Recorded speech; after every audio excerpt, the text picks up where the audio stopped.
Et je sais plus où après. J'ai appuyé sur diffuser et après il faut changer le machin, c'est ça? Okay, let's start. So, something which is, yeah, we'll discuss here is the idea of wave function as different time steps for different pieces of the equation. So I'll discuss that. I will also show a little bit what's happening with multi-grid systems. So you have multiple grids interacting together and how that's working in time, and the impact of the output on the time stepping. So we have the wave action equation I showed yesterday with the left-hand side and the right-hand side. And to make things more efficient, the way this equation is integrated in WaveWatch is to actually compute the different terms and integrate them in time separately. And that allows to have a specific time step for each of the terms because each has its own dynamics. For example, the wave breaking on the beach can be really fast. And so if you integrate that at the same time step as a propagation, it may not be very efficient. So you may want to adjust the time step to the different pieces of the equation. And these are very well known. People also do that for ocean circulation models. They have the barotropic and baroclinic time steps and things like that. So it's actually the splitting of the equation in different parts. Of course, when you're solving the splitted equation, the results is not the same as solving everything together. But in the limit of small time step, it should converge to the same solution. And of course, we never work with very infinitely small time steps, so there's always going to be some small error associated with the splitting. So in practice, WaveWatch, you have 4 time steps, and they are listed in the input file for the grid generation. The first time step is called the global time step. That corresponds to the time step over which you compute the full equation. Now, this global time step will be broken up into smaller time steps. There's typically one for the propagation, and so the time step you specify is the one that will be used for typically the fastest waves, which are the lowest frequencies. And you want to make, and it's up to you to choose that time step, right? And if you make it too big, the model will be unstable and it will blow up. And we actually will do that this afternoon. You will see what happens when the model blows up. Get some really crazy wave heights. So it's really up to you to compute what's called the CFL condition, which is a ratio of the propagation speed divided by the spatial step and multiplied by the time step. So essentially, the basic idea is that in one time step, you cannot jump over more than one grid cell. Otherwise, things will go crazy. So when you set up a model, you should yourself compute this criterion and check that it's less than 1. And you have to be careful that if you have a big grid, global grid, on a regular longitude and latitude grid, towards the pole, the longitude, they go together, right? So you get some small spatial steps near the pole, and that can actually be driving your TFL condition. And so if you actually want to have the model which goes really far north, it's not very good to have a regular grid because you have to use a very small time step only for the north part of the grid. So one solution is what they do at NCEP, they split the grid in 2 parts. They are two-way nested. So one grid is just for the north latitude and the other grid is for the rest. Or what we do here, we have a separate grid for the Arctic with a curvilinear grid, and we'll show you how to use this curvilinear grid. So that was the second time step. So essentially, that's the CFL advection time step. And this CFL time step is actually really used only for the regular and curvilinear grid.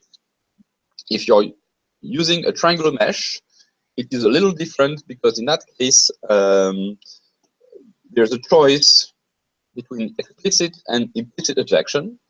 If you are using implicit advection, that's going to be this time step. If you're using explicit advection on triangle mesh, the time step would be automatically adjusted. And if you want to know what is time step, you can actually get it from the output variables of the code, and we'll do that this afternoon, I think. And so, yeah, and so because the time step is automatically adjusted, if you're not very careful with triangular grid, you can have a grid with a very small triangle, and maybe that small triangle will require a very small time step, maybe 100 times too small, and then the model will go through 100 steps of doing that, and then it will look like it's very slow. It's just doing a lot of time steps. So that was the second time step. The third time step, yeah, it's a bit old-fashioned and funny, but it's still there. This is a refraction time step. So we move the energy around in space, but we also move the energy in directions. The waves are turning due to refraction. And the way it is done is that it is done with the time step that you specify.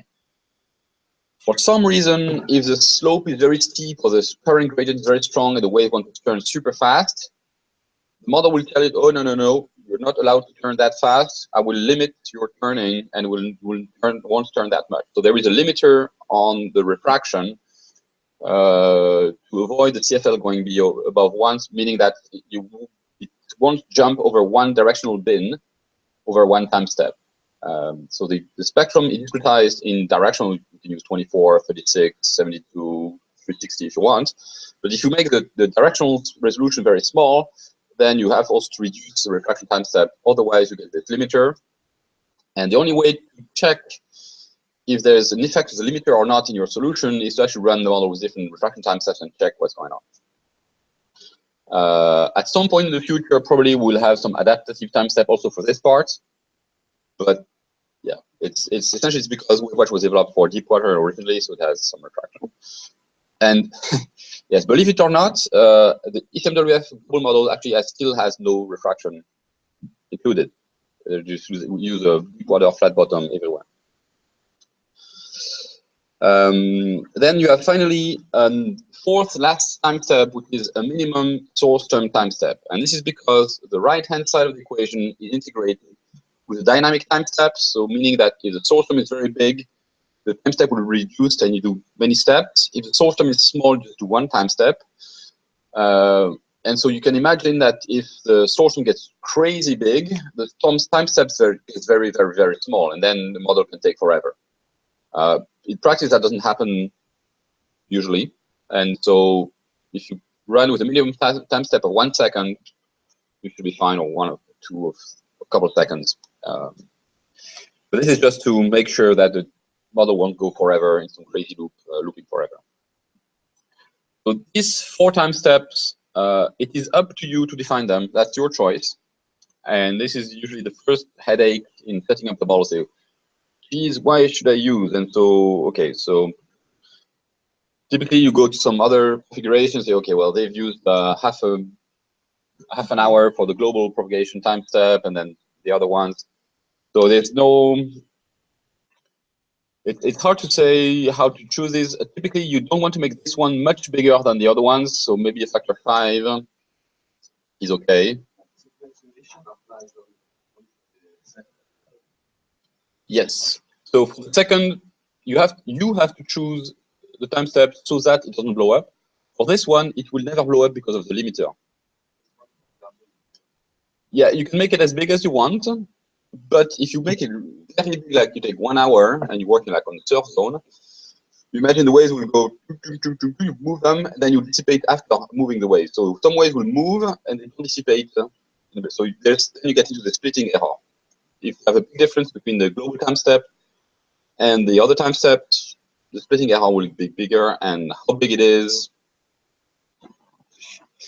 yeah, it's hard to tell, so you have to try. Change the time step, you try, see what happens.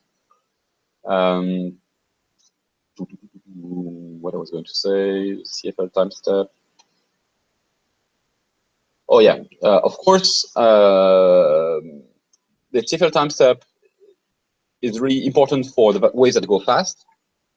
So typically the long waves, or the current is very strong, and so as a result, if you have a spectrum with many low frequencies, well, yeah, rather you may want to adjust the minimum frequency to the area that you work on. So on the global scale, typically you start at 0.03 something, so some 30 seconds. Make sure that you have enough room for the spectrum to grow. In the Mediterranean, I guess people use like 0.05, 20-second maximum. So yeah, sure, you don't have any problem. If you use 20-second maximum period in the global model, you'll have some problem, because at some point the swell will start to grow towards lower frequencies and it will be stopped by the minimum frequency, and then some funny thing can happen with the nonlinear interactions. So you want to make this lower frequency low enough, but if you make it too low, then it's going to cost you with the CFL and everything. And so in our model, when we integrate also the infragravity waves, we actually start at 300 seconds, and that's super slow, but it runs. Okay, so these 4 time steps. This is this is the first line of the input file for W3 grid, and yeah, this CFL is actually most important, and I just talked about it. Yeah, actually, it depends a little bit on the choice of propagation scheme. The instability is not exactly at CFL equal 1, and also there's CFL condition which is coming from the Garden-Stickler correction. So you may want to make some tries and see what it looks like. This is why we do this time stepping practical tutorial this afternoon. So you'll see what happens. Okay, so the big time step. So yeah, what Hendrik was advising is that the overall time steps, the global time steps, the first one should not be too much bigger than the second one, and he was advising factor 2 to 3. In practice, I think we're using typically 5 here, and I never had much problem, but that's what the master says. And the idea is that you do not want the waves to go over some unresolved bathymetry over one global time step, so you would miss the effect of the bathymetry on the waves if you do this big difference between the global and propagation time step.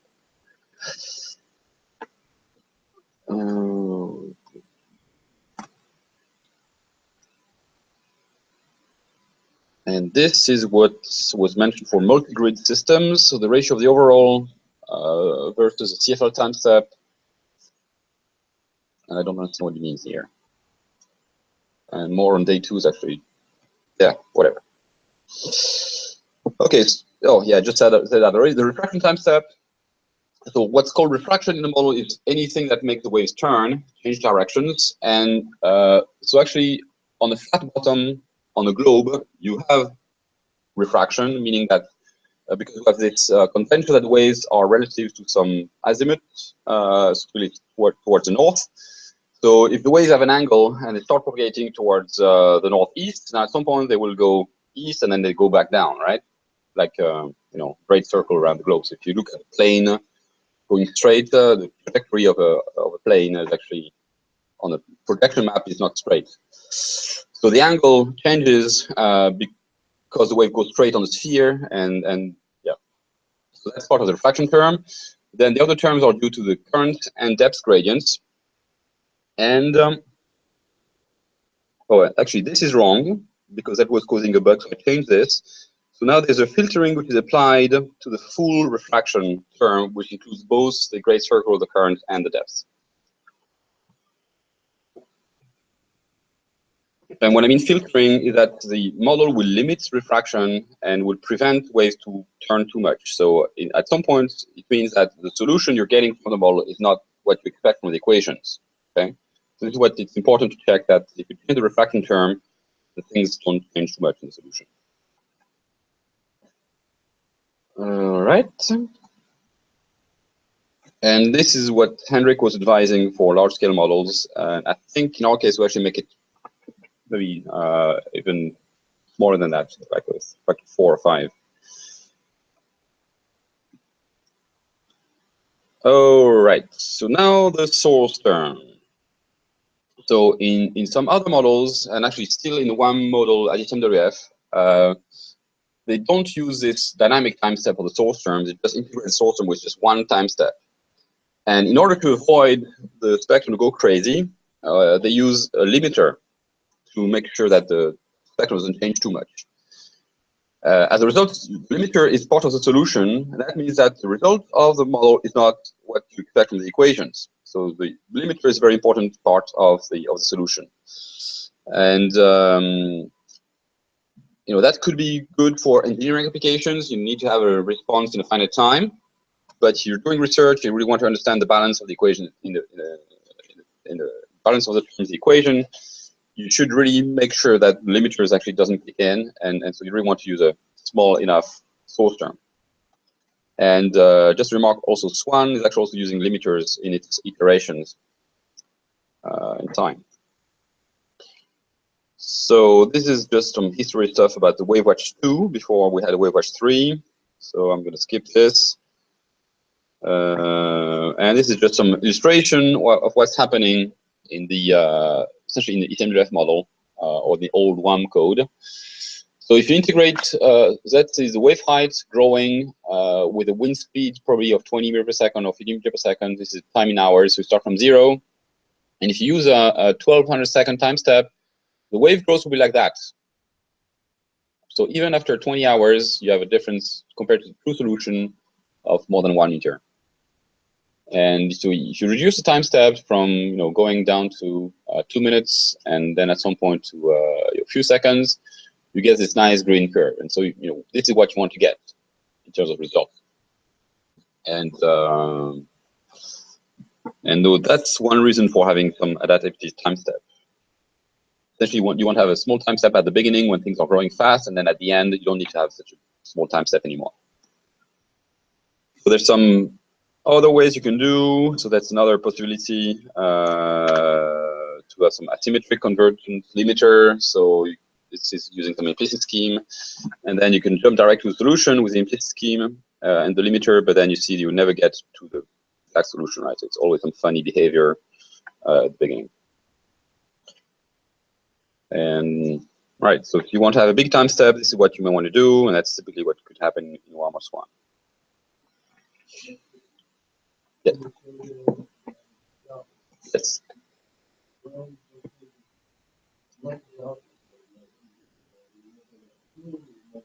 This is just numerical calculation. Oh, the green one is the solution with a very small time step. That's a true solution. With the finite time step, so here it's a fixed time step with 20 minutes. No. You model the wave action equation growing with the wind generation and dissipation. Probably this is using ST2, but if you use ST3, ST4, it's going to be the same. The point is not, how you get the true solution is not the problem. The problem is the numerical effect is changing the solution. And so you have a dependency on the time step in the solution, which is really not good for physics and research. And this is also looking at the peak frequency. You get some funny behavior of the peak, and so Henrik was showing that, so he's happy about it. Okay. So of course, if you actually do the adaptive time step and you make the time step small enough, you can get the nice. So for example, if you make the smallest time step a few seconds, you always get this nice green line. And essentially, in practice, it will compute things with a small time step here and a big time step at the end because things are going slower. So that was the time step, and then there was a few things about the multi-grid. So in the multiple grid system, the 4 time steps are defined separately for each grid. So each of the grids has its own 4 time steps. And so here's an example with a triple nest for swell propagation, another one for a hurricane case. And you don't have to worry yourself about how to get these time steps working together. This is WaveWatch doing that. Yeah, and you don't want to know how it works. That's it. Okay, so here I have one grid, it's forced on the boundary. You have another grid independently at the middle. Could be same resolution or different resolution. And there's some different points to see what's happening there. And you put, that's another case where you put some grid like that with some circle shape. Yeah, the grid don't have to be square, they can have any shape. And then you just put some wind vector like this, like a hurricane. And it's just to explain what's happening. So you have the big grid providing the boundary. So you run the model from time 0 to make this global time step for this large grid. Then you provide the outer model, so the other model with the boundary conditions, and this will force the third model. And so the third model has a small time step here, so it's going to do one global time step, then another global time step, and then it's back to the same time. And then after that, it's passing the information back from the fine grid to the coarse grid, and it's done by averaging in space. And that makes sure that all the grids are consistent. So it's not just that the big grid is providing boundary to the small grid, you also get the small grid being averaged onto the coarse grid. And you start again on the next step, blah, blah, blah. That's the way it works. So that's the multi-grid system. And oh, actually, that's the current. So that's so here you have some currents, and the waves go over the currents. You get some stronger wave heights on this side where the waves are opposite the current, and the lower wave heights here. This is using one-way nesting, so the big grid is forcing the small grid. This one is using two-way nesting, so you don't see the jump at the boundary here. And this is what's happening over time, and so it's all nice and smooth. Okay. That's another case with 4 ranked zooming grids, essentially for hurricane stuff. So you start from the coarse grid, and at 50, 15, and 5 kilometer resolution, and you do some waves. You can also do it with circle grids. Doesn't have to be square. And so that's what it works. So you do the 50 kilometer run, then you can do sub-steps. So this one does 3 steps, then in 5 kilometers. Then it goes back to the 15. The 15 goes forward. It's going to 3 steps, and so forth. So there's a 3 difference here for the time steps that you go from here to there, and so forth. And then it goes back to the global grid at the end. And again, for the big global time step of this guy, and then the middle grid will do the 3 steps, and at each of these 3 steps, there's 3 steps of the final grid. That's the basic idea. So this is when you combine all the grids together, and we see here the jump is when you just have a one-way nesting. You see there's a jump between the fine grid and this grid, and from that one to that one. But if you do it two-way nested with a multi-grid system, you get that. And then you start to see some funny effect here, which is this wiggle here, and this is what I called before the garden sprinkler effect, that the energy tends to travel in the direction of discretization. So this is probably a case with 24 directions. You can count them. 1, 2, 3, 4, 5, and then all around. Okay, so that's all you need to know about running the model and the time steps.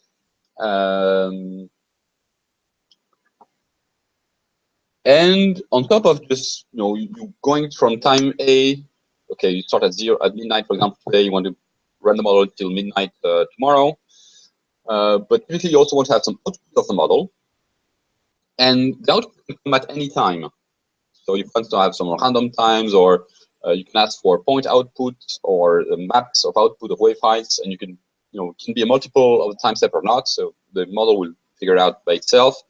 Essentially, it will integrate up to if there is some output to be given, for example, to give the map of HS, which is not a multiple of the time step, it will make a small time step to go from the last time to the proper output time, so you don't have to worry about it. And the same thing is true for the single grid, which is run with WW3 shell, and the multiple grid is run with WW3 multi. And that's the end of the time stepping. Any questions about the times? Yes.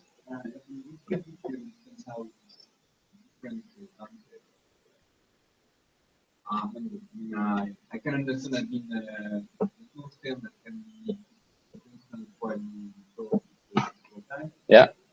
For the other, time step for the CFL and the refraction. One for the refraction and one overall. Which time step you so you get a solution of the full equation only after the global time step. Say, for example, it's half an hour, the first time step, then the second one, maybe 10 minutes, and then 10 minutes, and then 5 seconds. The time step of your time overall.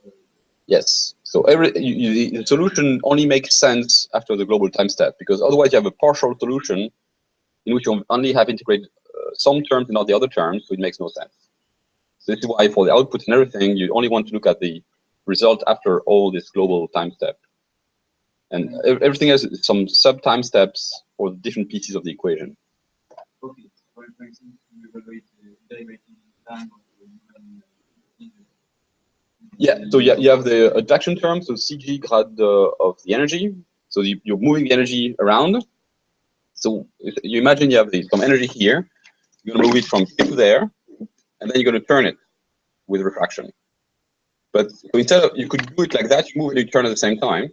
But no, you just first move, and after that you turn. And to do it accurately, you can just one step and then one step like that. So you can also do small sub-steps and then turn, turn, turn. But of course, the turning depends on the gradient of depth and current here.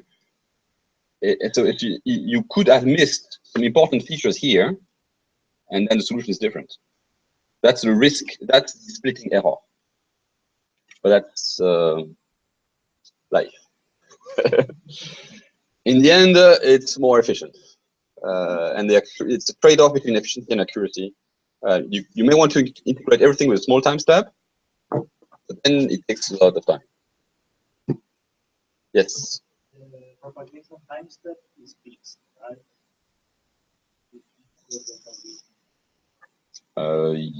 Yes. Yeah. Frequency. Yeah, but I. Yes. So each frequency and direction can have a different time step because some go faster than the others. But so essentially, the one you define is one for the ones that go faster, and then the model will adjust for the other ones that go slower. Because for the slow one, you can actually do one big step. If it's pretty fast, it doesn't work. Yes.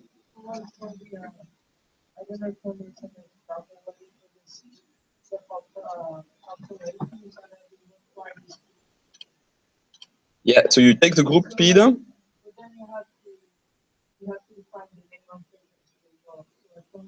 yeah. Exactly. And then you need, and then you know how big you can make the time step. Theory, you can still do a big step. Very small. Global step.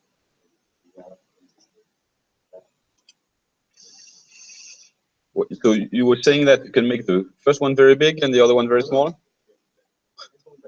Yes? Ah, you can make them all the same. Oh yes. And then it's and then there's no splitting error anymore. Yeah. In general, it just takes a little more time. And it used to take more time. That was in the days when the source run were cheap. The ST1 takes it's very fast. So if you want to run very fast, you can use ST1 and PR1 first order propagation, which is very diffusive, but it's super fast. These days we're running with ST4, which takes a lot of time, and PR3, and yeah, we could make this time step probably smaller because all the computation is a dissipation term, a little bit of non-interactions, but